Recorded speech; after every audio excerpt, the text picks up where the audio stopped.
I want to just say real quickly, so you were saying how impressed you are with Courtney and everything that she's doing, and that's so sweet of you, but we're very impressed with you because you got a really important award, didn't you, recently? Yes. It was fun. Oh, come on, look, she can't even talk about it. Look at her. Look at that. Oh, Susie. there's the picture, Susie. Oh, my. This is a... What is it? Is it a Legend in Broadcasting Award? Okay, what it is, and you know, I see things from a humorous standpoint. And like getting this show, you know, like at my age getting this show, and I said, you know, you drug me out of mothballs. And here I am. No, what you said was, you said, did Betty White die? I said, did Betty White die? I'm going to be on television. Well, I mean, this is called the Living Legend Journalism Award presented by the Dallas Press Club, which means that you are near death when you get it. And so, you know, it was a beautiful event. It was held at the Hall of State, and the Dallas Press Club presented it.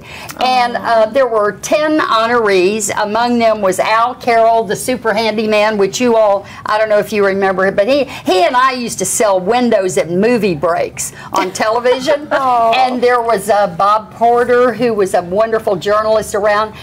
Lee Cullum, who was at KERA and has done so much in Dallas. You know, Dottie Griffith, who was the food editor forever and ever. But are any of them still working? Yes, there are a lot of them still working. That's awesome. And that's kind of, you know, that's that's amazing. It's amazing, you know. Like, and so, you know, it was really fun. And Josh and Dawn and Cade. Now, let me tell you something funny. Cade's 6 years old. This is your grandson. Cade doesn't wiggle, he doesn't jiggle, he sits there and watches everything. And so Dawn, my daughter-in-law, said when he got in the car, he went, "Mommy, I'm famous." And she said, "Why are you famous?" He said, "'Cause Susu introduced me, said my name." He called you Susu? Susu, he said my name in front of all those people. I'm famous. So Josh said, "Well, so what do you want to do? Do you think you may want to be in journalism?" He said, "No, I just want to be famous." You made him famous. You know, we met Josh. He was here last week. Oh, he was? Yes. Yeah, he's coming in on Friday. God, I was so happy to meet him. Yeah. I told him I'd heard so many great things about him. He's great. Well, we are so proud of you. Did Tom make it too, or was he in? Yes, Tom was here. So good. It was so cute. It was just really great. We had a great must weekend. Been so proud of you. Yeah, it was really fun. But when I told everybody I was doing this show with you, they were like, oh, I mean, people who are from Dallas just raved about you and Ron Chapman and the impact you had on television and radio here for years. So you are, I mean, you're iconic. My grandmother's more excited about you being on the show than me. Yeah. Well, you know, it's really interesting because this show kind of has this philosophy.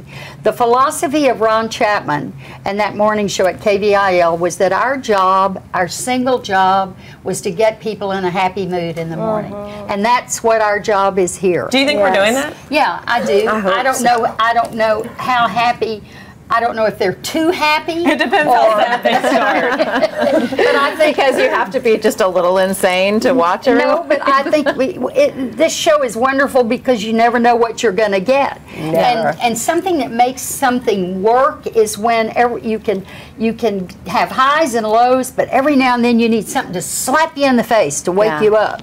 And this show has that because we never know what somebody's going to say or do. I tell people we don't do a lot of preparation.